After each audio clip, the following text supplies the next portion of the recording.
Hard work, hard work, hard work, hard work, hard work, work. There you go. Forward! Hard work, hard work, hard work, hard work, hard work, work. There you go. Forward! Hard work, hard work, hard work, hard work, hard work, work. There you go. Forward! Hard work, hard work, hard work. Fall in. Hey, good morning, good morning, good morning. Y'all know what it is. It's me, your boy Trey, and you're rocking with the best. Show the love. Happy Valentine's Day to everyone that's out there and that's celebrating it, of course. E2G Sports Network presents First Formation Morning Sports Talk. So come on and fall in with us this morning as we get to talk about some of the things that have gone over the last 24 hours in or around sports. A bevy of things, of course, going on that has happened. Of course, first and foremost, we want to send love, condolences out to the family members of those that were affected by the mass shooting in the Michigan State University area, as 3 people have been killed and 5 critically injured. As of course, in the waking hours last night, uh, a mass shooter, unbeknownst to um, anyone, what the reasons were for, but in any case, it did happen. I believe he was apprehended, and of course, the investigation will take place. So, of course, condolences out to those people. Tragic event. Till further notice, at least I know this week, the Michigan State University athletic events have been canceled. You know, we're getting to close to the point to where they were supposed to have a game, I believe, tonight or Wednesday night. That has been canceled. We're getting close now that we have the March Madness is upon us, just around the corner. So the critical games are, of course, upon us as well. Not sure if they're going to play any games in which they don't get a chance to play this weekend or this week or the weekend while they have been canceled. But of course, it's pale in comparison when you think about it, um, to the loss of life or anything like that. Um, so again, condolences, prayers to those family members of the loss, or the hurt. Additionally, as well, taking consideration those completely affected because it hits in a whole different way. Um, so of course, again, prayers going out. What's going on, Miss Kanique? Good morning to you. Happy Valentine's Day to you as well, sis. Hope you're enjoying your day. Uh, Before y'all get to asking me, I don't know where my counterpart is. He, still a little APB that's out there. Maybe he shows up today. I mean, maybe he had a good reason for not showing up yesterday. Um, does he owe us a reason? I don't know. I mean, it happens like that sometimes. Sometimes we just don't pull up for things, and it was effective. Especially when you got to look at it about all the conversation, all the talking that went on. Um, Maybe he spent yesterday finding some things. Quiz. What's good, Commissioner Myers? Glad to have you information with us this morning, sir. How you doing? How you doing? Um, but maybe he spent yesterday analyzing the situation. Maybe he watched the Super Bowl all over again to find the holes, recorded and sent those discrepancies to sir excuse me, to Sirianni, to be like, yo, this is where you was a clear miss here, yada yada yada. Who knows? It could be any of those things, or it could just be, saying he had to chill for a second. But I'm sure at some point, possibly, he will be back and will face uh, whatever it is that y'all have for him when he pulls back up. So, hey, Stranger things have happened. Um, what's interesting though is the Super Bowl, this past Super Bowl 57 was termed to be one of the third most watched Super Bowl in the NFL Super Bowl history, with 113 million viewers viewing the event. That's including Fox and Fox Deportes, which of course is the Latin subsidiary to Fox Sports, Fox News, as well as some of the different streaming outlets.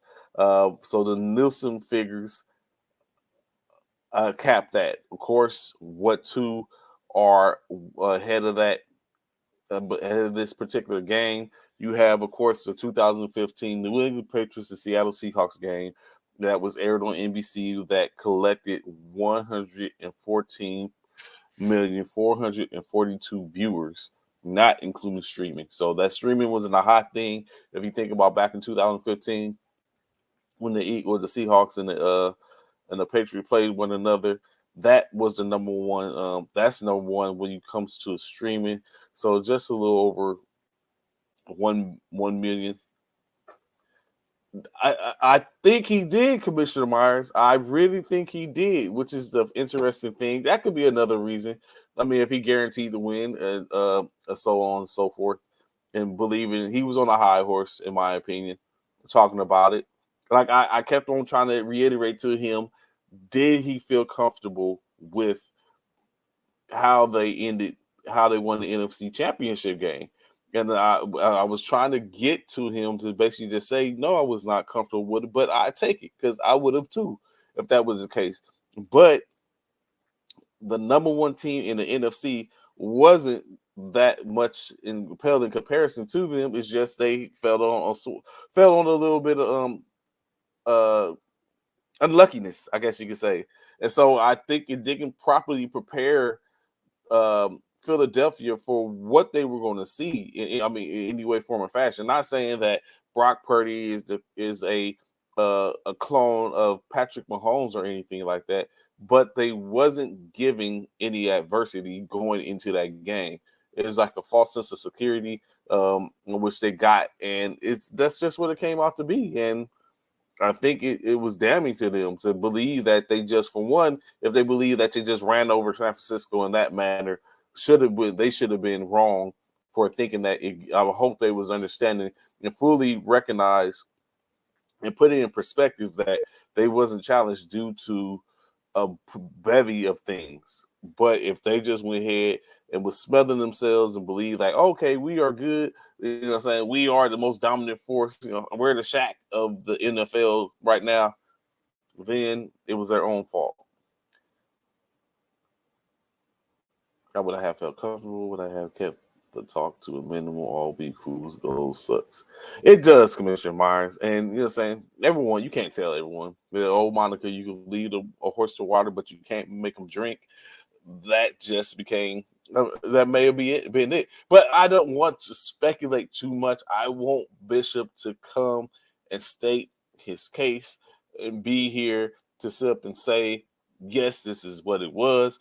This is what I thought. This is what I believe. Just like we had a couple of people come tap in yesterday to come in. Of course, Tanya, shout out to Tanya. She came in and stated her piece. Steve, he came in. He stated his piece. I see Key, where you at? Bishop, you're another one. Key and Bishop. Ron, all them Philly heads. I haven't heard from them. I haven't seen them. They missing. Haven't spoken on it. But I mean, in any case, I get it. I completely get it. Just got to come. Like I had to sit up and face the Piper that morning after San Francisco begrudgingly got smacked up. So it happens that way. What's good, Leslie? How you doing this morning, sir? Glad to see you in formation. Hope everything's going good with you.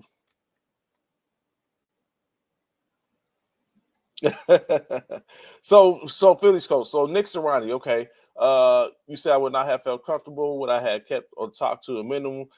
Uh, so I think he did for Serrani. I think he did what he did. Basically, he felt like a certain type of way, and honestly, I keep on doing it. Like I was saying, it was just a matter of I hope he didn't feel that they were just going to be the superior team after what they went through. Of course, they was the number one seed in the NFC. Great. I think he started feeling himself at halftime uh, up on them by 10 points at halftime. They're probably looking out to continue to close dominance.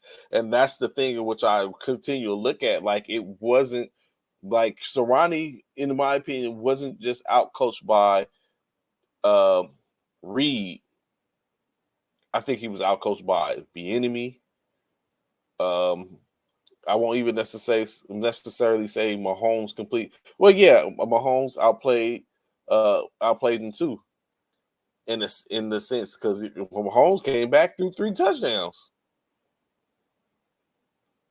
or 2 touchdowns. Came back in 2 touchdowns. They had the defensive situation going on, so it was just a whole lot going on in which Philadelphia never truly answered. I didn't have a answer for, and so it goes to show in just a little over 113 million people witnessed it. As you're saying, and secondly, of course, so like I said, 2015 Super Bowl most viewed, and then Super Bowl 51, the Atlanta New England Super Bowl, was a viewing of 113,668,000 views. And so this one was the second most viewed Super Bowl with 13 million viewers.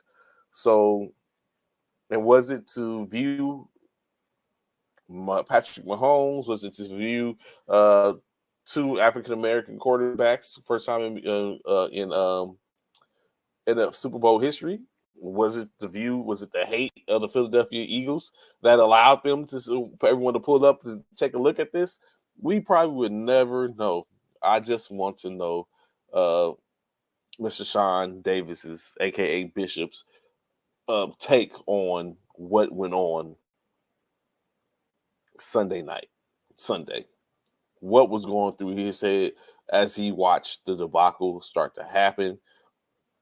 I just want to know his take on it. Honestly, I'm concerned for my counterpart.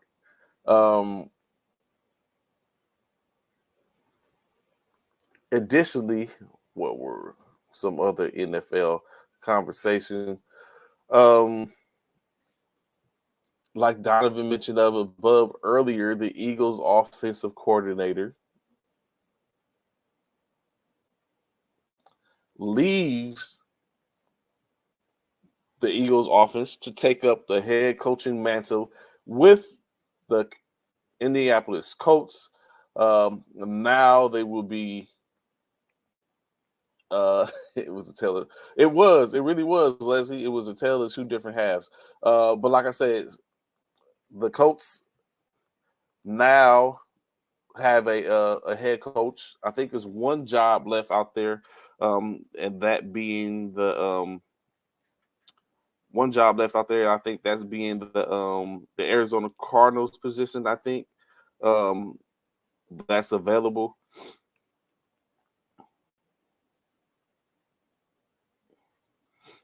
But now Shane Steichen has been hired on as the head coach for the Carolina Panthers. Correction, not the Carolina Panthers. The head coach for the Indianapolis Colts. What's good, Anthony Price? How you doing, sir? Glad to have information with us this morning. What's good, man? What's going on, brother? What up, Eric? What's good, man? Glad to have information with us this morning as well. So now with Steichen in the case, everyone for the most part, I think the only job that remains is the only head coaching position that remains is that for the Arizona Cardinals. That's the only position that remains. Of course, some of the conversation that comes up when you talk about more coaching, Eric Bieniemy, who did a hell of a job, as we stated earlier, out coaching Nick Sirianni in the waking moments, to put in some key plays that helped to eradicate, I guess you could say, the Philadelphia defense from being effective or getting a hand on Patrick Mahomes. He's expected to potentially leave Kansas City and maybe take up another offensive coordinator's job in another team. I don't know what you guys think of that. It's shit crazy how nobody wants the Arizona job. Uh, they got to play in the NFC West.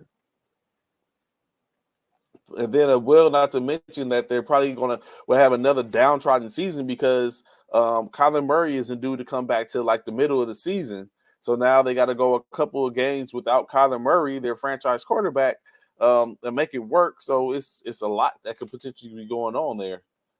I think I said satire, saying they tested Mahomes after the game for illegal drugs and he failed.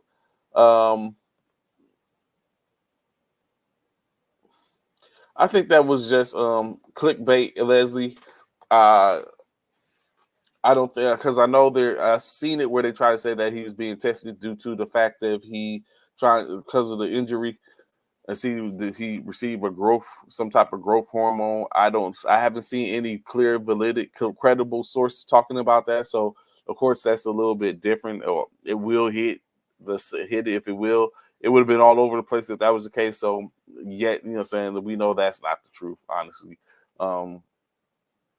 But I'm not saying that they didn't test him. They possibly did or may. I don't know. But definitely not.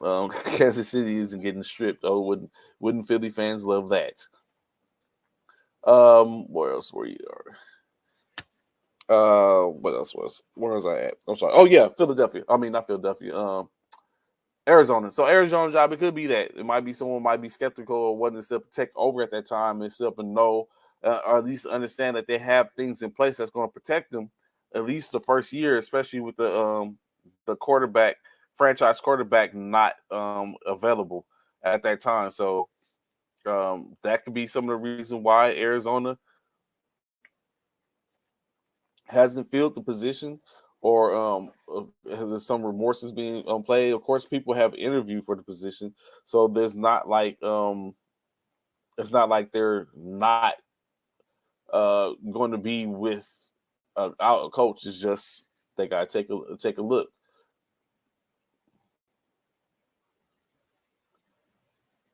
So I don't. And remember at the end of his interview or the post game interview, Andy Reid said he's not going nowhere. He figured he's going to be around.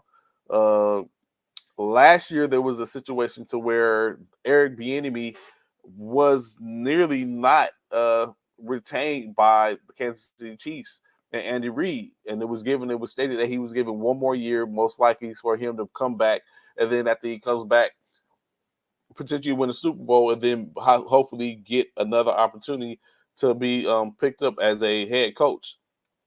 Now, the only position that remains, like we was just talking about, as far as a head coach, is the Arizona job, and I don't remember seeing anything where it said Eric Bieniemy interviewed for that position. So, of course, that means he's not out for that position, which means potentially he will have to go into another OC position or interview for the OC position to see where he's going to fall. In terms him being, excuse me, I'm so sorry. Him being out that position now has to be filled by someone else, which I'm very sure Andy Reid has somebody has somebody in mind, or maybe not filled it with anybody. He continued to call, and he goes into calling plays for it, and then he just basically has office of some passing game coordinators or something like that. So it remains to be seen. But I just feel a certain type of way sometimes about a person. I guess it gotta happen sometimes because it happens in everyday life. Sometimes you have to move laterally to get into a position that puts you in a better play to move up, in which now we have the potential for and where now Derek Carr. No, I'm sorry, Derek Carr. And now that Eric Bieniemy might have to become offensive coordinator for another franchise, um, do a little more. It's a couple of them out there. I think the Tennessee. Well, no, Tennessee just hired a offensive coordinator. Um, I know they keep on talking about the talks of him potentially moving on and getting into the Baltimore Raven organization. Still in the AFC, just basically moving to a different division. So these things are comes up. Casey might be a dynasty right now. Nah, I don't give them dynasty yet. They pushing on something. Definitely a different situation to for when you look at Mahomes, 3 Super Bowls. I mean, 2 Super Bowls, one. Uh, been to 3 of them, won two in his time frame, three in the short time. So you gotta take it. You gotta start to look at that. Mahomes might be challenging Brady for his GOAT status in case he keeps winning like this. The worst head coaching job, host head coach Matt Nagy, but a ring now. That shows when you get a fresh start, you do better. And you know, saying it happens like that, Anthony. So, uh, and sometimes that ring is what gets people those jobs. It's potentially so it could be that maybe Eric B. You would have thought Eric B. would have got a job. Like he's coached, he's got 2 Super Bowl rings as a offensive coordinator. I believe, yeah, I think he's got 2 Super Bowl rings as an offensive coordinator. Uh, but again, what does he look like without Patrick Mahomes? And that I think that takes that makes a difference too. Like if he's won those Super Bowls and he's got a lot of his degree of his success based off of Patrick Mahomes. No much, not too much different from Byron Leftwich, who also is another person that's out there, offensive coordinator, um, in which he was with. I mean, but then again, Brian Leftwich did it with. Um, he had Jameis Winston at one point. Then he got Tom Brady. So I don't know. It remains to be seen. We'll have to see how it goes. What transitions from there. If it's going to be any more head coaching position. I mean, if so, who's going to get the head coaching position in Arizona, and then they go from there. Still some offensive coordinator jobs out there, of course. One thing recently that just happened is the um, the Jets added another um, player, another coach to their organization, bringing in Todd Downing, who was the former Tennessee Titans offensive coordinator. Um, Ty Downing, of course, is now the passing game coordinator for the New York Jets. But interestingly enough, Ty Downing always also has connections to Ryan Tannehill and the Derek Carr. As of course, we know Derek Carr is expected to be released today from the officially from the Las Vegas Raiders due to he went and saw an interview, talk with the New Orleans Saints in reference to potentially signing with the Saints or to getting a trade, being a part of a trade that would have took him to the Saints. In-state Carr came back to the Raiders and said he would not accept the trade to the Saints. I think mainly due to the fact of they were asking him to take a pay cut, and it just wasn't something which Carr was going to do. Additionally, Carr said he wasn't going to accept any trade whatsoever or have a conversation with anyone else in reference to being traded, and he basically wants to be cut. Well, not saying he wants to be cut, but of course that's what the outcome is going to be. He has to be cut in order to for the Raiders to avoid picking up a $40 million price tag on a player that they're not going to potentially have in their future for the following year. So it's just an unfortunate situation. Derek Carr in a Raiders uniform, 9 years. And then you bring in a coach that just him and that coach just aren't meshing. They even went in and brought in Devontae Adams, who was expected to probably be a good fit for Carr for them to reconnect, but it just didn't pan out. In my opinion, based on what McDaniels wanted to do and what Carr's um, strengths are. It wasn't a mesh, and usually, of course, when a coach comes in, he always wants his quarterback. He tries to work with said quarterback that's there before, but they want their quarterback. And after a year of dismay, I guess you could say, because you just got to look at it, man. In my opinion, the Raiders have not been the most successful, but they haven't been bad in the last couple of years. Um, Given if they had people to play with. McDaniel comes in, and then we have a problem with Carr. It's obvious that it wasn't even one, he wasn't their quarterback, or two, Carr just couldn't do what he couldn't master McDaniel's offense or the coordinator's offense. So now they got to go find somebody that can, that's more creative in the image of that. And I wonder, is that Garoppolo? Do we get another Garoppolo meeting with Daniels? Or what exactly is going to be that play out, interestingly enough.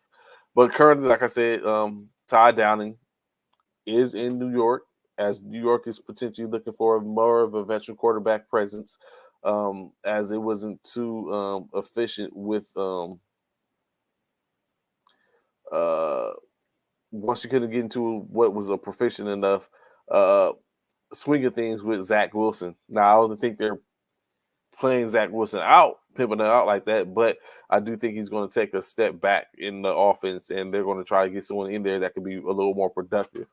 So now, like I said, Downey, he was with the Raiders. He was a quarterback coach at the Raiders in 2015 and 16, and then he became their coordinator, in which Carr went to 3 Pro Bowls, and so Carr, we know Carr becoming a free agent in the coming hours, I'm sure. As of tomorrow, he will be afforded that $40 million from the Raiders if he is still in their organization. So now you have time to, and then of course Tannehill, because Downing was just offensive coordinator for the Tennessee Titans.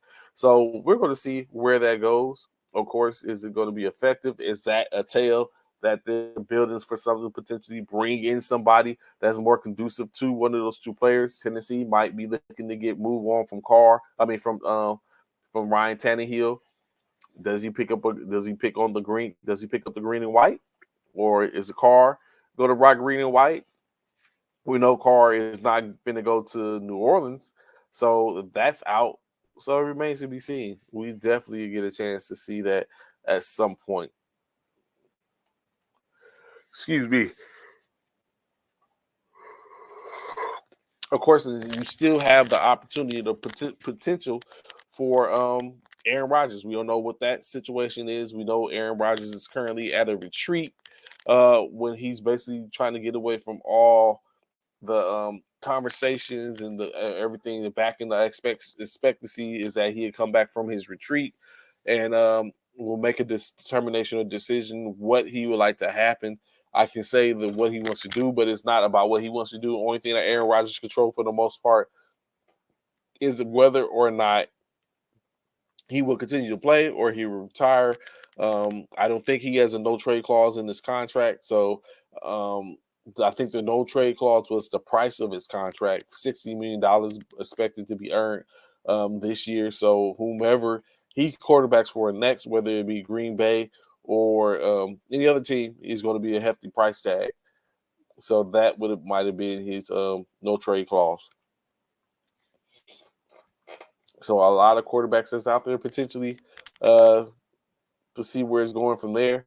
We all know Nathaniel Hackett. That's another thing. Nathaniel Hackett was offensive coordinator with Green Bay when Aaron Rodgers was there. So that could be a unification, a reunion of sorts. It remains to be seen.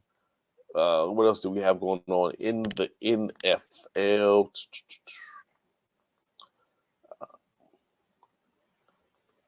Interesting fact. Like I was taking a look. I was taking a look at some of the I was taking a look at some of the some stats. And so earlier, someone asked, it was Leslie, I think. Nah, he's not going to New Orleans. I think if he was going to New Orleans, he would have been there already. He's not. He's not going to New Orleans. So interesting stats, right? I was looking at the conversation. Well, before I move on, right? Before I move on, so talking about that carousel that's coming up in quarterbacks, of course, we know Aaron Rodgers potentially could be moving. Lamar Jackson possibly, depending on what goes on in his situation as a Jet, if he's going to.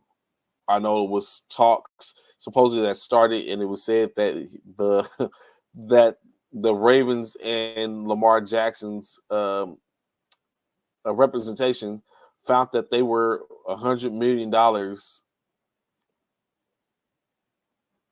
in variance between what they might be offering and what it is he wanted.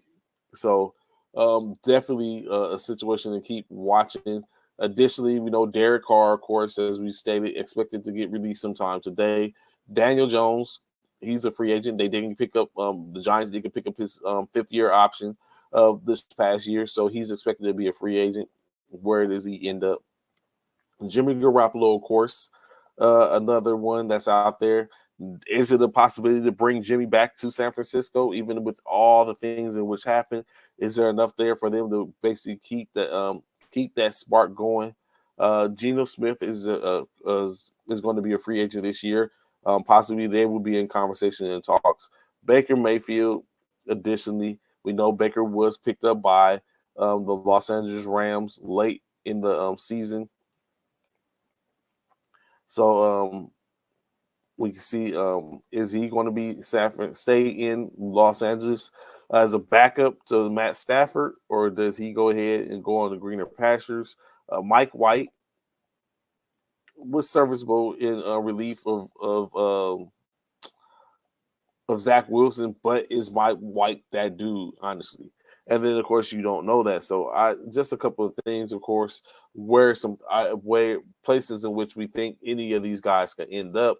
Mike White, I don't think he's going to be at the side after that much. I think if anything, Mike White is going to be a backup somewhere, which could be anywhere for that fact of the matter. Of course, with the situation that just happened in San Francisco, with the third street coming in to be effective, you know it can happen, but it's like, does it happen for your organization in the same circumstances? So we don't know. So I don't know where Mike White can end up. I just think if he goes anywhere, he'll be a backup. He may stay in New York.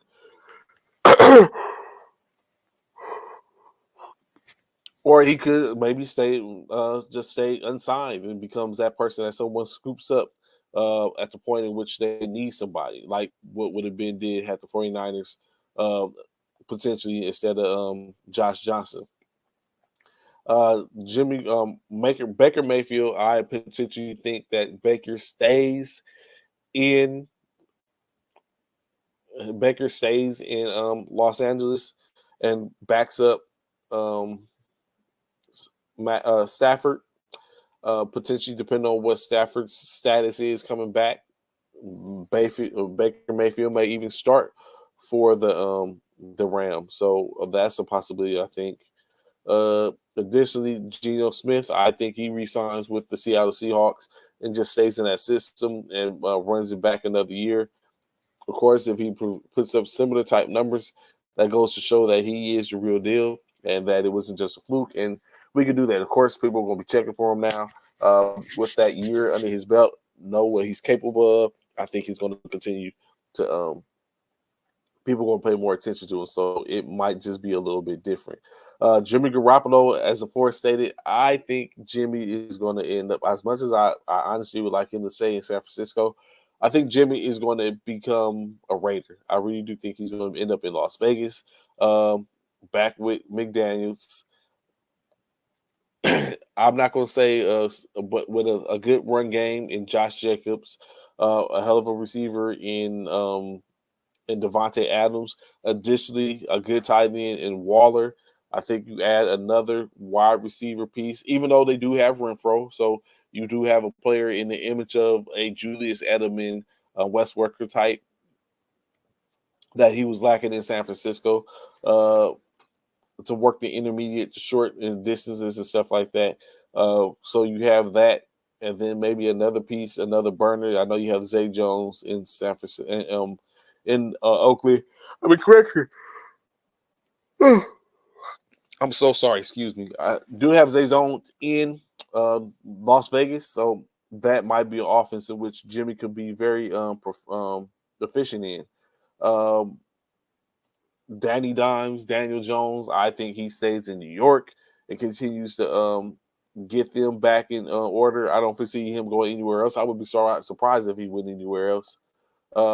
Derek Carr.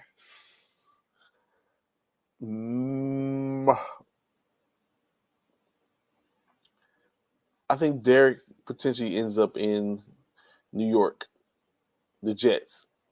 I think he ends up with the Jets. I think they're building the runway for him and just going to wait for him to land. Lamar Jackson, ultimately, I think signs,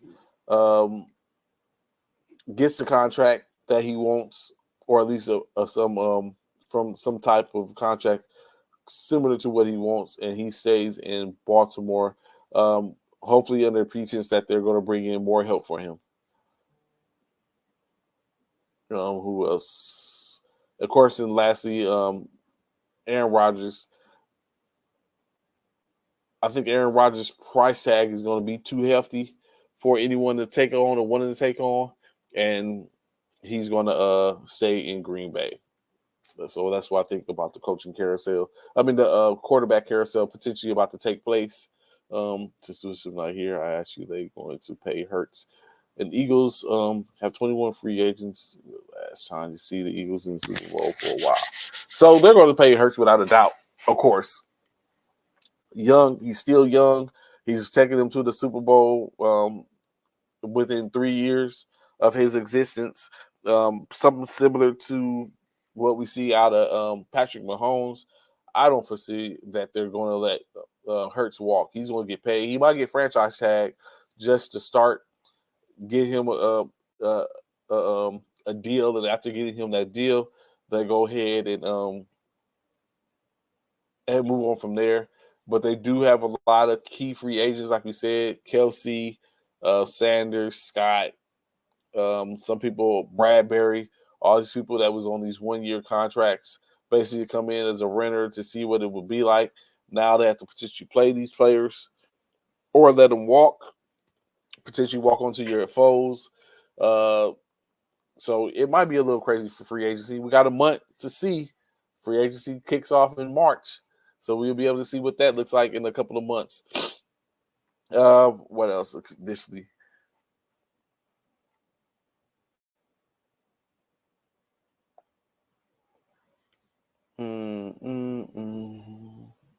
Is that all I have? Oh, I was going to talk about a stat. So I came across a stat yesterday in which it, of course, using this stat brings a comparison of what potentially do we see in the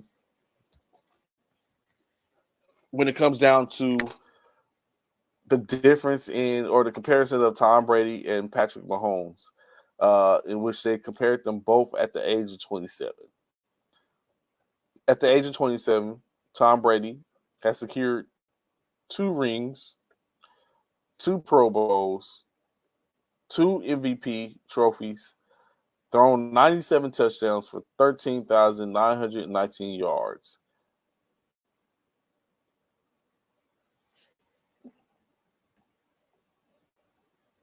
With 52 interceptions.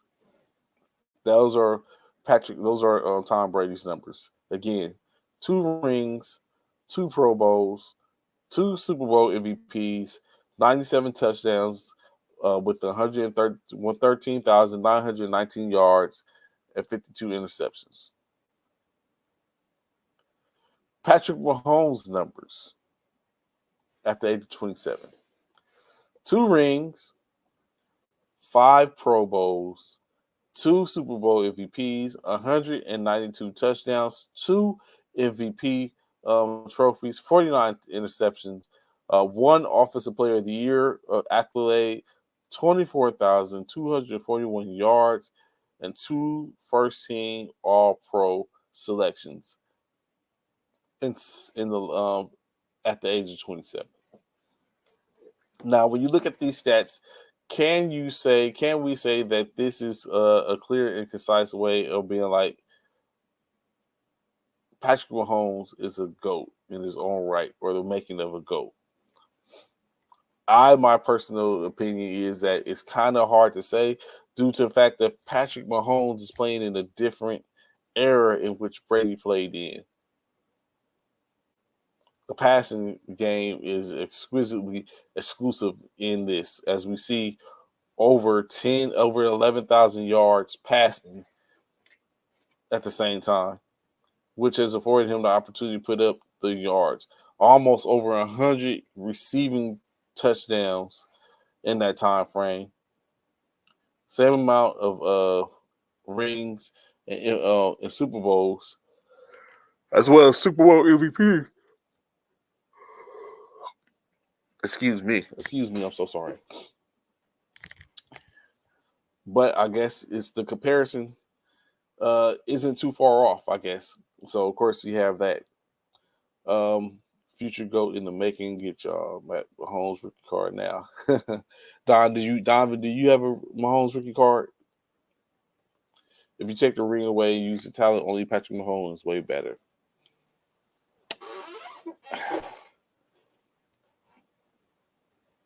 Again, 2 different eras, I think, that has to be taken into consideration. Patrick Mahomes came from the air raid offense, or the air raid mentality, that Mike Leach type air raid offense where he puts the ball out. Airs it out. Tom Brady was a little bit different. Of course, different in New England as well.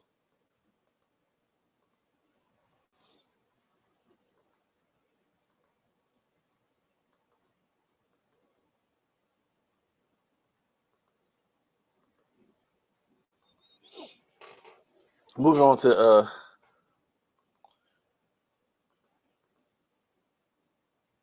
you did, Galmore. You stated that Kansas City was going to win. You did say that. But it was some other people that said it, but you definitely did say that.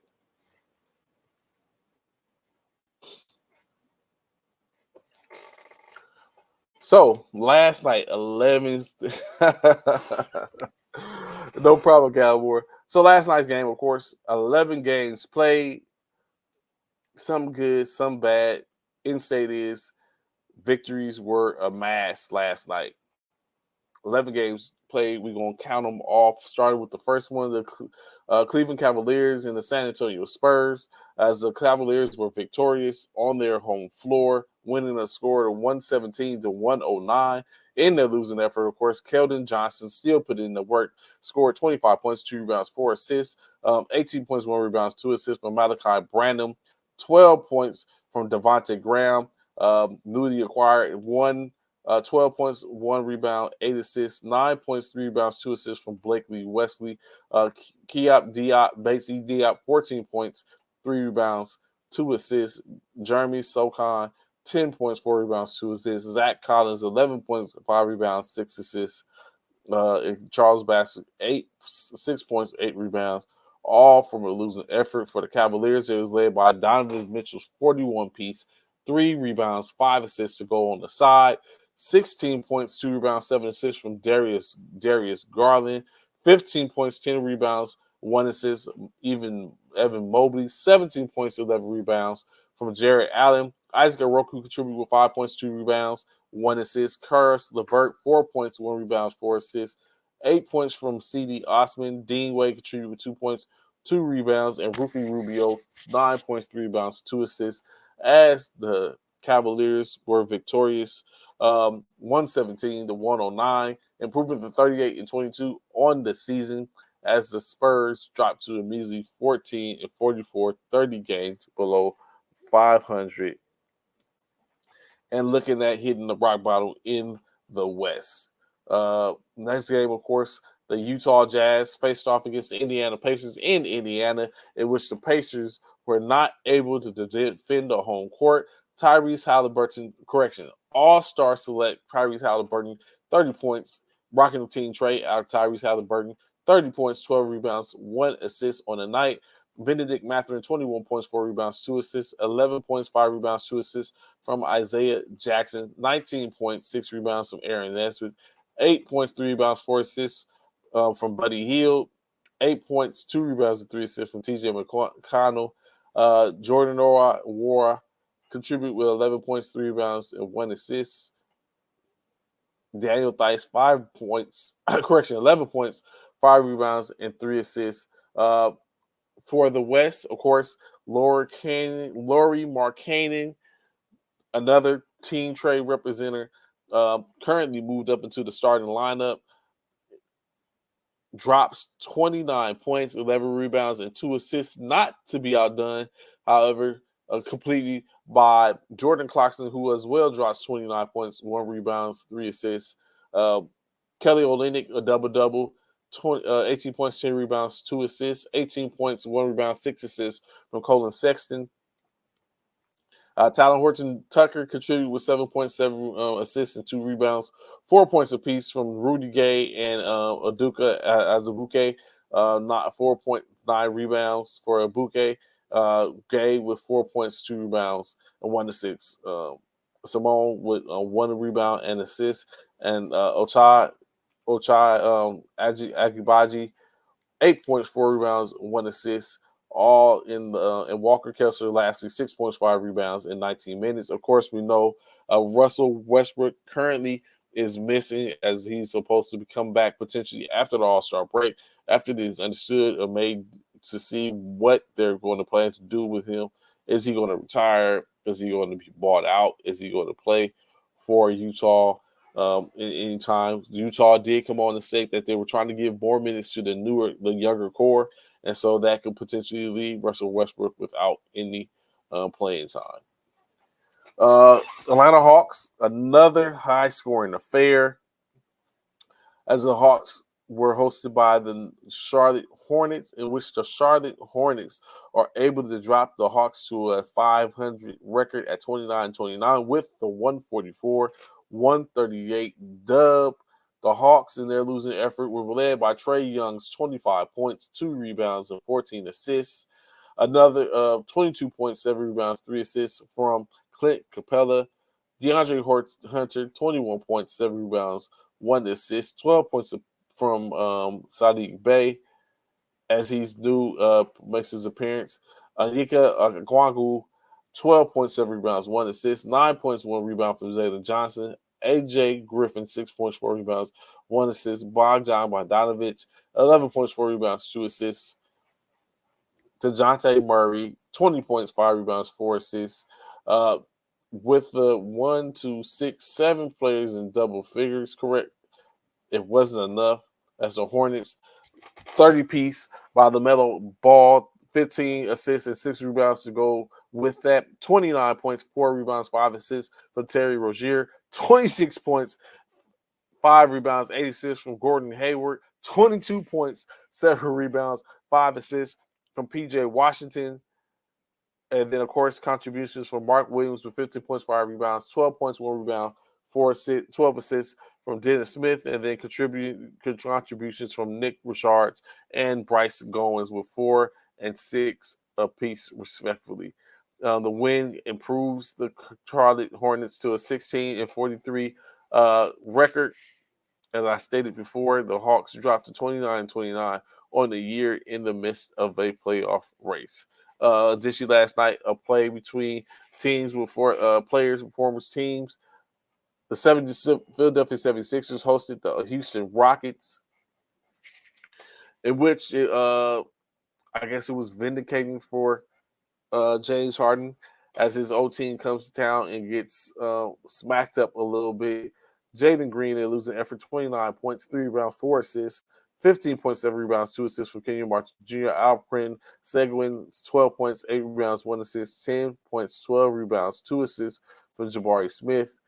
The rest of the team finished Bonjak Bogdanovic, Boban Marovic, 7 points, one rebound. Trevor Hudgens didn't record anything in his 4 minutes of play. Darius Day, 6 points, one rebound, one assist for Frank Kaminsky.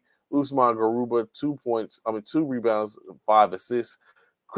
Josh Christopher, 2 points, 2 rebounds, 2 points, 1 rebound, 2 assists, 4 points, 3 assists, 2 rebounds, 2 rebounds, 1.8 assists from Terry Easton and Jashawn Tate, 2 rebounds, 1 assist, and 6 points on the night.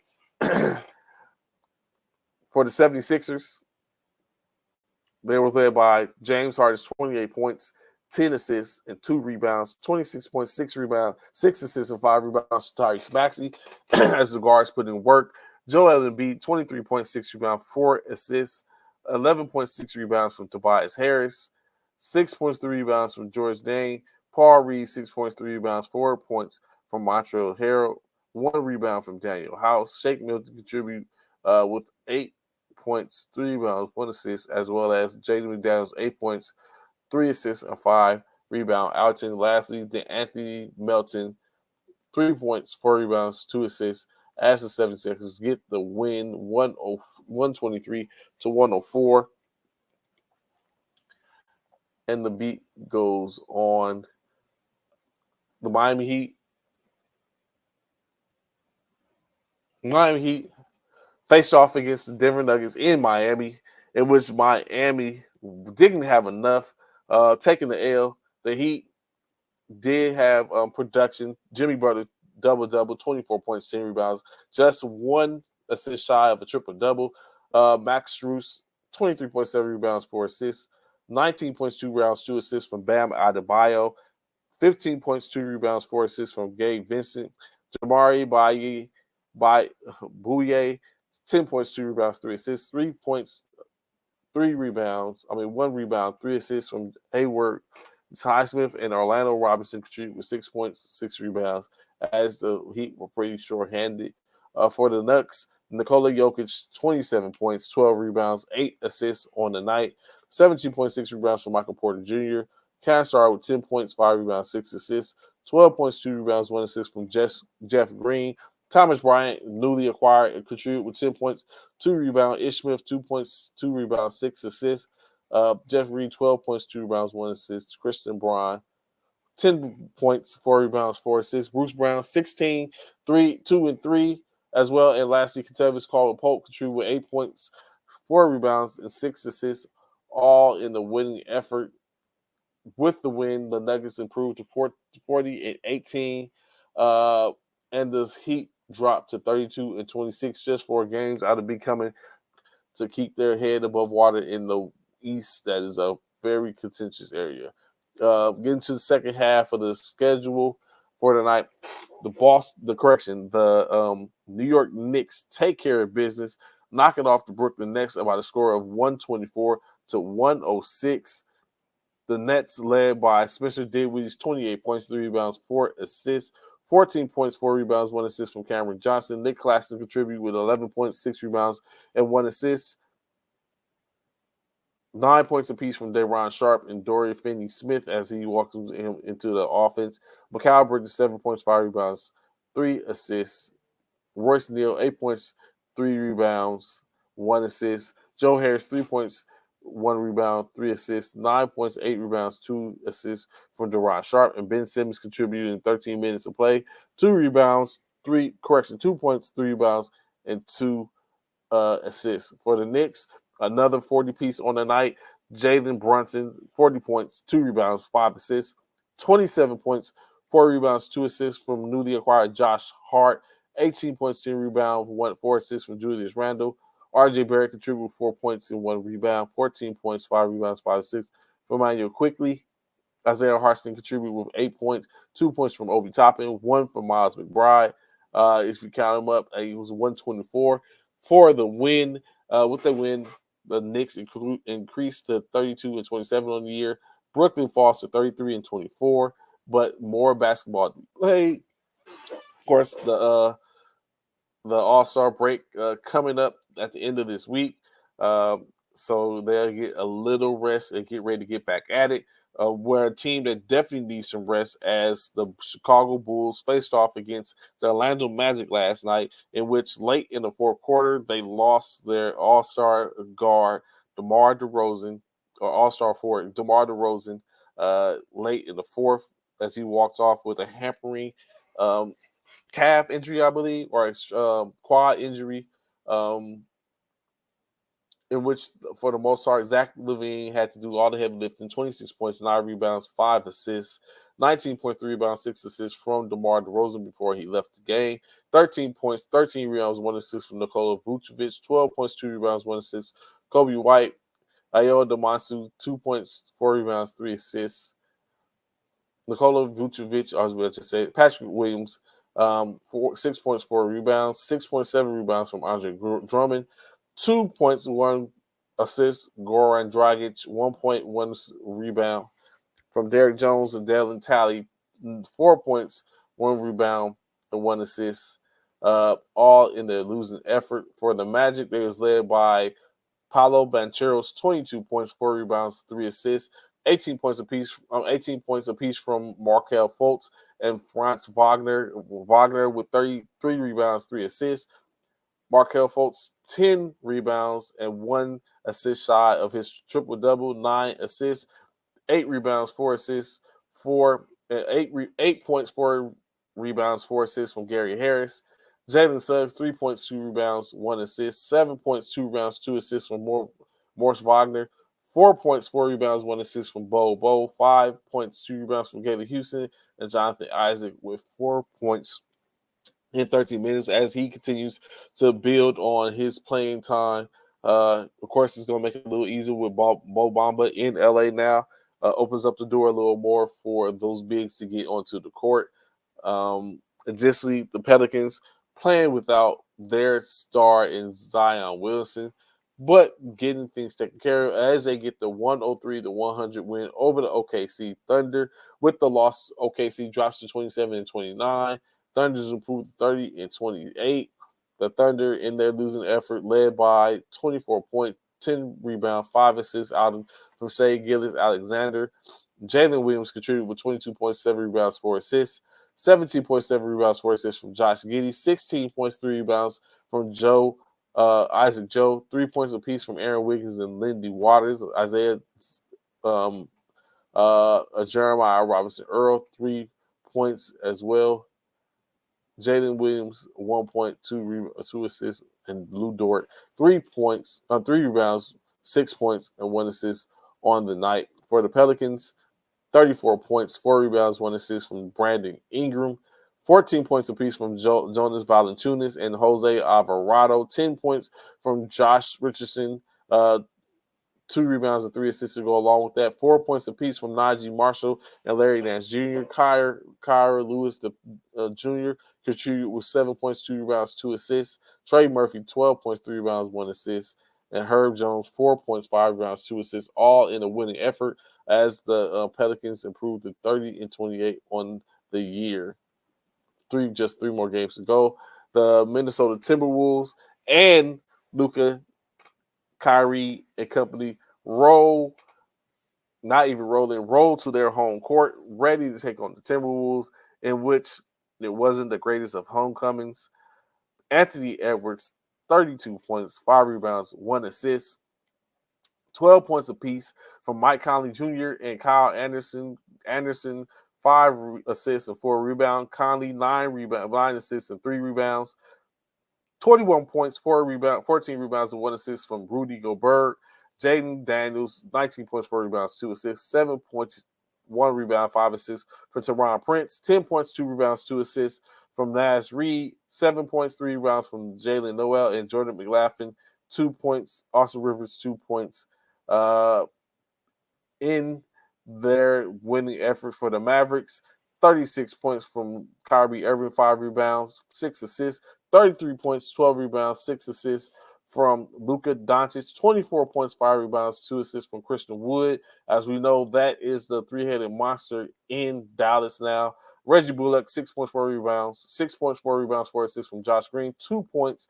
Jaden Hardy, 3 points, 1 rebound from Frank Talinka. JaVale McGee contributed with 1 rebound and 1 minute to play. Theo Pinson, 6 points, 1 rebound, 1 assist.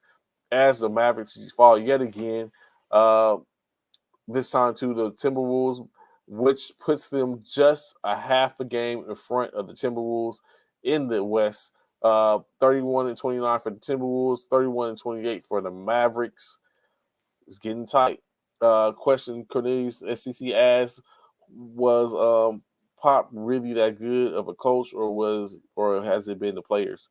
So when you look at the season, in my opinion, is Pop has been contributed. He's a contributor because even though he's not, because I mean he has a serviceable player in Keldon Johnson, but it's not enough. Keldon Johnson is enough compared to what the rest of the team is. So I guess it was hand in hand. It had to be the players too.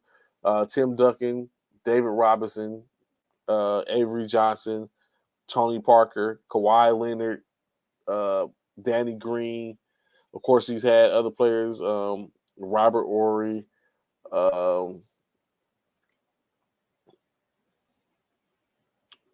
Smitty. So maybe it was the players for the CC. I think it potentially could have been the players. Maybe the players was the reason for the season for Pop, getting all those wins, and now he's not effective enough, or he's just not has enough to be competitive in the league now. Maybe his ways of teaching and stuff have gone. Maybe he needs to be a little more proactive and get some new schemes and stuff to be proficient. So I think it would be it's easy to say that it probably was that. Well, they've made they had made a playoff, at least one, after the fact, since Kawhi left. They just went to playoffs last year, and they went. I think they went once while DeMar was still there. So, but definitely a division dwelling team at this point. Another game took for us 2 more games out west. The Golden State Warriors faced off, hosted the Washington Wizards, in which they do get the W 135-126. The Wizards, tried it. Kristaps Porzingis, 34 points, 7 rebounds, 2 assists. Bradley Beal, 33 points, 3 rebounds, 4 assists. 13 points, 2 rebounds, 6 assists from newly secured Kendrick Nunn. DeLon Wright, 10 points, 4 rebounds, 1 assist. 7 points, 5 rebounds, 3 assists from Denny Adjava. Monte Morris, 8 points, 2 rebounds, 5 assists. Daniel Gafford, 9 points, 8 rebounds, 5 assists on the night. Corey Kispert, 4 points, 1 rebound. 6 points, 1 rebound from Anthony Gill. And Quentin Johnson, 2 points, 3 rebounds. 2 points as in the losing effort. The Warriors are all out concerted effort from all the players last night for the most part. Led by Andrew Wiggins, 29 points, 7 rebounds, 4 assists. 27 points, 4 rebounds, 5 assists from Klay Thompson. 17 points, 1 rebound, 3 assists from Dante DiVincenzo. 14 points, 1 rebound, 5 assists from Michael Green. 7 points, 2 rebound assists from Jonathan Kuminga. Moses Moody, 1.2 rebounds. Draymond Green, 4.6 rebound, 6 assists. Kevin Looney, a double-double, 13 points, 13 rebounds, 4 assists. Jordan Poole, 14 points, 4 rebounds, 4 assists. As the Warriors get the W 135-126, improving to 29-28, just one game above 500. 26-30 for the Washington Wizards as they look to get to 500 before the break. But it probably won't happen. Not enough games. And last but not least, the Los Angeles Lakers traveled to the Trailblazers home to take on the Portland Trailblazers, in which Dame had a different ideal of how things would go. Of course, Dame dropping the 40-piece on the Lakers, 40 points, 6 rebounds, 5 assists. Contributions from Anthony Simons, 14 rebounds, 14 points, 3 rebounds, 6 assists. 14.6 rebounds, 2 assists from Matisse Thybulle. Offensive game from Matisse Thybulle. You should have known that it was about to be a bad night for the Lakers. 11 points, 1 rebound, 1 assist from Nasir Little. 15 points, 5 rebounds, 4 assists from Shaden Sharp. 5 points, 3 rebounds, 2 assists from Cam Reddish. Drew Eubanks contributed with 6 points, 9 rebounds, 1 assist. Ryan Archisacano, 7 minutes, no recorded points. Keon Johnson, 1 assist, 2 points. Kevin Knox, the second, 4 points, 2 rebounds. And Trendon Walker, 8 points, 4 rebounds, 3 assists. Jabari Walker, 8 points, 3 rebounds, 2 assists. And in their winning effort, the Lakers still without LeBron James as he continues to rest a nagging foot injury. Lakers led by Anthony Davis, 19 points, 20 rebounds, 1 assist, 22 points, 2 rebounds, 1 assist for newly acquired Malik Beasley, 16 points, 3 rebounds, 4 assists, D'Angelo Russell, 13 points, 1 rebound, 2 assists from Troy Brown, Dennis Schroeder, 2 points, 2 rebounds, 6 assists, 8.7 rebounds, 1 assist from Rod Hachimura, Troy Brown, 13 points, 1 rebound, 2 assists. Austin Reeves, 10 points, 2 rebounds, 2 assists. Jarrett Vanderbilt, 6 points, 6 rebounds, 3 assists. Lonnie Walker, the fourth, 8 rebounds, 8 points, 3 rebounds, 7.7 rebounds, 2 assists. Wayne Gabriel, Max Christie, 2 points, as well as David Reed, 2 points with 1 assist apiece, 1 rebound for Reed, 2 rebounds for Christie, all in the losing effort. Almost a blowout by 15 points. Lakers fall currently 6 games below 500 as the Portland Trailblazers sit at 1 game below 500. As we look at tonight's games, the Boston Celtics will do battle in Milwaukee in the with the Bucks. The Toronto Raptors face off against the Orlando Magic in Toronto. The Los Angeles Clippers will host the Golden State Warriors in Los Angeles. The Portland Trailblazers in the back-to-back host the Washington Wizards. And the Phoenix Suns will host the hot-streaking Sacramento Kings. Before this tomorrow's final games that with the 10-game slate in which we'll talk about tomorrow. Currently in the standings as we remains still in the East, Boston is riding high with a 1.5 point game lead over the Milwaukee Bucks. Bucks have an opportunity to close that gap tonight with the win. The 76ers at third place.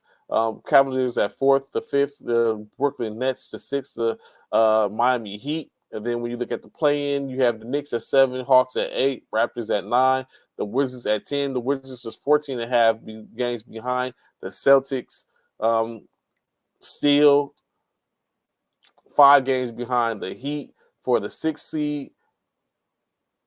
The Bulls remain a half game behind the Wizards and Raptors to get into that 9th or 10th seed. And then the Knicks are just a half game behind the Heat to fall into that 6th seed.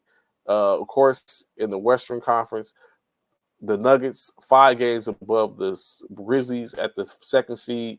At number 3, the Kings. 4, the Suns. 5, the Mavericks. 6, the Clippers. 7, the Pelicans. 8, the Timberwolves. 9th, the Warriors. And 10th, the Jazz. The Lakers are currently 13th, sitting just 3.5 games. Correction, 2.5 games out of the 10th seed, which puts them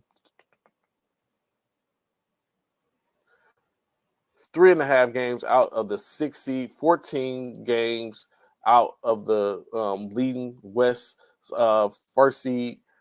Still anyone's game in the West for the most part. Still a possibility as we get closer.